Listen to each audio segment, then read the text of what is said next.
नमस्कार दोस्तों। आज हम लोग रिलायंस इंडस्ट्रीज़ लिमिटेड के बारे में जानने वाले हैं। तो दोस्तों, जितने भी लोग हैं सबको पता है मोटा भाई के बारे में। इसके बारे में एक बार कंपनी का प्रोफाइल जान लेते हैं। तो दोस्तों, Reliance industries limited is a Fortune 500 company and the largest private sector corporation in India. दोस्तों, फॉर्च्यून 500 कंपनी में ही होना बहुत बड़ी बात होती है। इसका मतलब दुनिया में जितनी भी कंपनियां हैं उनमें से टॉप 500 कंपनी में आपकी कंपनी आती है। दोस्तों, यहाँ रिलायंस अपना मोटो बताता है कि ग्रोथ इज़ लाइफ। और दोस्तों, ये फिलहाल एनर्जी, मटेरियल्स, रिटेल, एंटरटेनमेंट और डिजिटल सर्विसेज में भी है। दोस्तों, पहले जब रिलायंस जियो आया था तो दोस्तों इसके आते ही पूरा डिजिटल टेलीकॉम का रेवोल्यूशनरी हो गया। दोस्तों, आपको याद होगा कि पहले 1 GB का रिचार्ज कितना महंगा मिलता था। 1 GB एक महीना 120-25 रुपये का मिलता था। दोस्तों, अभी आपको 1.5 GB एक दिन में उसी प्राइस का मिल रहा है। तो दोस्तों, रिलायंस जब टेलीकॉम में आया तो उसने पूरा खेल ही बिगाड़ दिया है। बाकी कंपनियां जो इतने महंगे महंगे रिचार्ज लेते थे, रिलायंस वो सब फ्री में देने लग गया है। तो दोस्तों, रिलायंस ने ये पूरा खेल ही चेंज कर दिया है जब से वो टेलीकॉम में आया है। और दोस्तों, वैसा ही अभी रिटेल में भी हो रहा है। आपने बहुत बार देखा होगा कि अभी रिलायंस मार्ट भी आ चुका है, जो डी मार्ट, उसके बाद और भी जितने स्टार बाज़ार, बिग बाज़ार, इन सारी चीज़ों को टक्कर दे रहा है। दोस्तों, अभी अब अगर आप रिलायंस स्टोर से, रिलायंस मार्ट से ऑर्डर करोगे कुछ, तो दोस्तों वो लोग आपको फ्री कैश ऑन डिलीवरी देते हैं। अगर आप 60 रुपये का कुछ फ्रूट भी ऑर्डर करते हो तो वो सिर्फ 60 रुपया चार्ज लेता है। वहीं बाकी सर्विसेज आपसे 25-30 रुपये घर पे ले आने का चार्ज ले लेते हैं। तो दोस्तों, पहले मान लीजिए कि फ़िलहाल ये अभी लॉस मेकिंग है, बट आगे चल के रिलायंस अपने लोगों को इसी की आदत डाल देगा। अभी आपको भी लगेगा कि फ्री में रिलायंस में मिल रहा है तो मैं और कहीं और क्यों जाऊँ। दोस्तों, ऐसे ही रिलायंस धीरे धीरे हर एक फील्ड में घुस रहा है। अभी वो रिटेल में भी घुसेगा। दोस्तों, अभी कपड़े बनाना, आप लोग जब मॉल में जाते होगे आपने बहुत बार देखा होगा कि रिलायंस के ही बहुत सारे शोरूम्स भी खुले रहते हैं जहाँ वो रिटेल सेक्टर में भी घुस रहा है। उस कपड़े बनाने से लेकर जैकेट, लेदर, शूज़, रिलायंस के जूते का भी अलग ब्रांड है। तो दोस्तों, आप जान सकते हो कि रिलायंस अब धीरे धीरे हर एक फील्ड में घुस रहा है। और अगर आप एक रिलायंस शेयर लेते हो जो ट्रेंड हो रहा है, तो फिलहाल आपको उस रिलायंस के अंदर आपको डिजिटल मिल जाएगा, रिलायंस टेलीकॉम मिल जाएगा, रिलायंस मार्ट मिल जाएगा, रिलायंस रिटेल मिल जाएगा। और इन लोगों का ऑयल एंड गैस का तो बिजनेस पहले से ही है। तो दोस्तों, आप जान सकते हो कि रिलायंस आने वाले फ्यूचर का कैसा एक मल्टी बैगर स्टॉक है। दोस्तों, मैं जब आपको इसका चार्ट दिखाऊंगा तो मैं बताऊंगा कि रिलायंस कैसे कैसे वक्त से गुजरा है, मगर इनका मैनेजमेंट ही इतना ज़्यादा स्ट्रांग है कि आपको ये मल्टी बैगर रिटर्न बना के देगा ही देगा। और दोस्तों, इसका फेस वैल्यू पे भी अलग बात करेंगे। तो चलिए दोस्तों, एक बार इसका फंडामेंटल जान लेते हैं। तो दोस्तों, देख सकते हैं कि आज के ट्रेडिंग का चार्ट है। तो रिलायंस की शुरुआत हुई थी दोस्तों आज 1918 रुपये से, और आज बंद हुआ है 1924 रुपये में। दोस्तों, अगर चलिए, ये तो यहाँ हमारा एक दिन का चार्ट। अगर मैं आपको 1 साल का दिखाऊंगा तो दोस्तों, कोविड से पहले रिलायंस मैक्सिमम अपना हाई था 1489 रुपीज़। और 5 साल का चार्ट दिखाऊंगा तो दोस्तों देखिए, रिलायंस एक ज़माने में 5 साल पहले 476 पे मिलता था।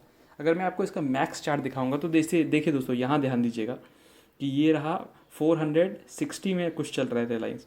और दोस्तों, कई सालों तक 2009 से लेके 2016 तक रिलायंस इसी रेंज में कंसोलिडेट हुआ था। इसके बाद इसका ब्रेक थ्रू हुआ, और दोस्तों उसके बाद आप देख सकते हैं 600, 700, 800, 900, 1500। और दोस्तों, जब कोविड में गिरा तो वो गिर गया था 900 तक मिल रहा था। और दोस्तों, मगर उसके बाद इतना जल्दी ऊपर आया कि अपना मैक्स बना लिया था उसने 2300 के करीब, 2250 के करीब।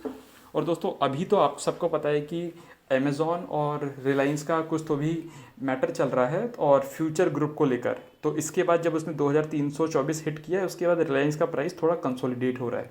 मगर इसका ये मतलब नहीं है कि रिलायंस अभी एक घाटे में चली गई या फिर अब कंपनी बर्बाद हो गई। दोस्तों, ये फिलहाल डील चल रहा है और ज़्यादातर लोग घबरा जाते हैं। अगर कंपनी का फंडामेंटल नहीं पता होता, वो लोग घबरा जाते हैं जगह अगर उस कंपनी के बारे में कोई भी न्यूज़ आ जाती है, बुरी न्यूज़, तो उन लोगों ने वही बेचना शुरू कर दिया था।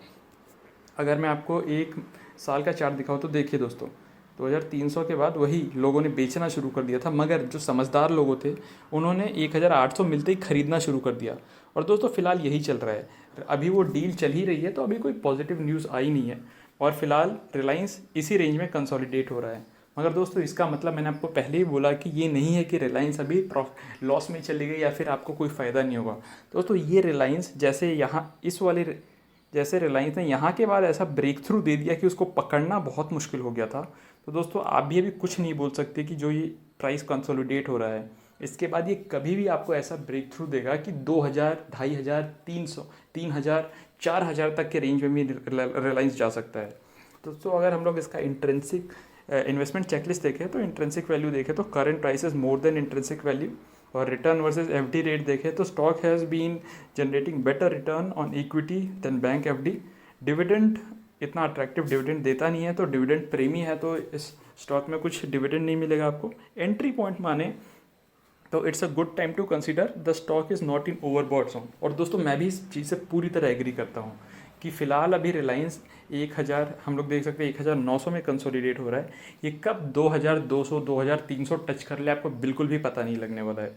और इस कंपनी के फ़िलहाल कोई रेड फ्लैग नहीं है। हमारे 62% एनालिस्ट आपको रिकमेंड करते हैं कि आप ये स्टॉक ले सकते हो। दोस्तों जैसे ही मैं आपको पहले बता रहा था कि रिलायंस आप ले रहे हो तो आपको यहाँ एनर्जी, ऑयल और गैस का तो फ़ायदा मिल ही रहा है, मगर एक स्टॉक में आपको रिलायंस फ्रेश भी मिल रहा है, रिलायंस स्मार्ट मिल रहा है, रिलायंस जियो मिल रहा है, रिलायंस एंटरटेनमेंट मिल रहा है। तो दोस्तों ये मल्टीपल स्टॉक तो है और ये मल्टी बैगर भी होने वाला है, ये मैं बता सकता हूँ आपको। दोस्तों अगर हम लोग इसके रेवेन्यू और प्रॉफिट चार्ट चेक करें तो दोस्तों 2007 से लेकर 2020 में इसका रेवेन्यू भी ग्रोथ हुआ है और प्रॉफिट भी धीरे धीरे ग्रो हो रहा है।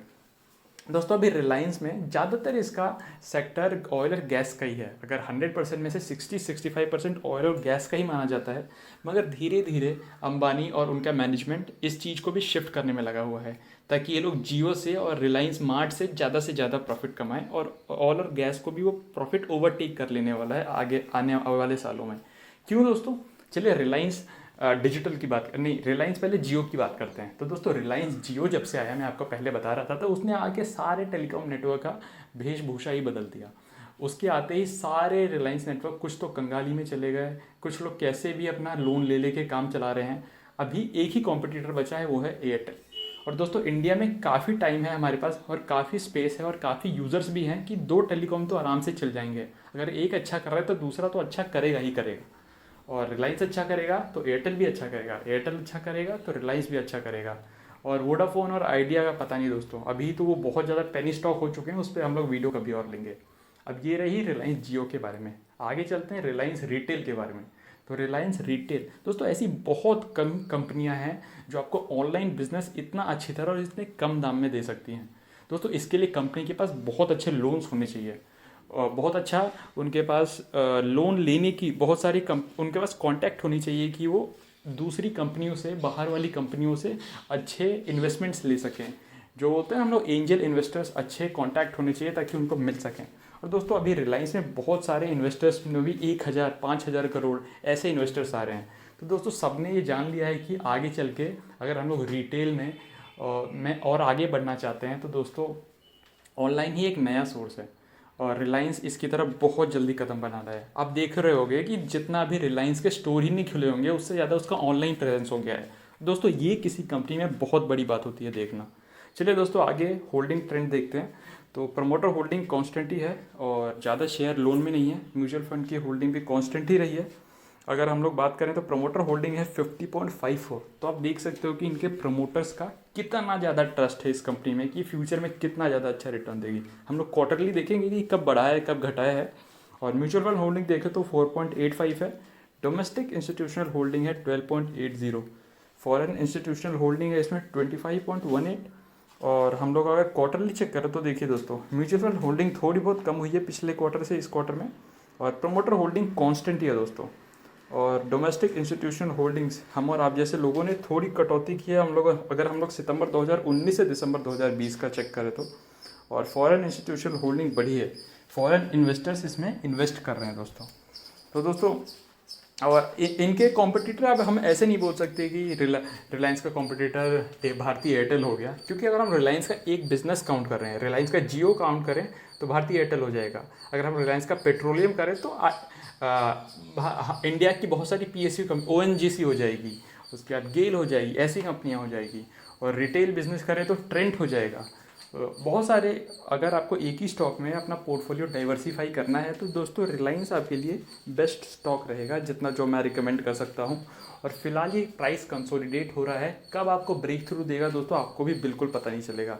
तो इसीलिए अगर आपको एक मल्टी बैगर स्टॉक लेना है जो फिलहाल आपको कम रेट पे मिल रहा है तो दोस्तों रिलायंस एक बेहतरीन स्टॉक रहेगा। तो दोस्तों चलिए इसी के साथ वीडियो ख़त्म करते हैं। नमस्कार।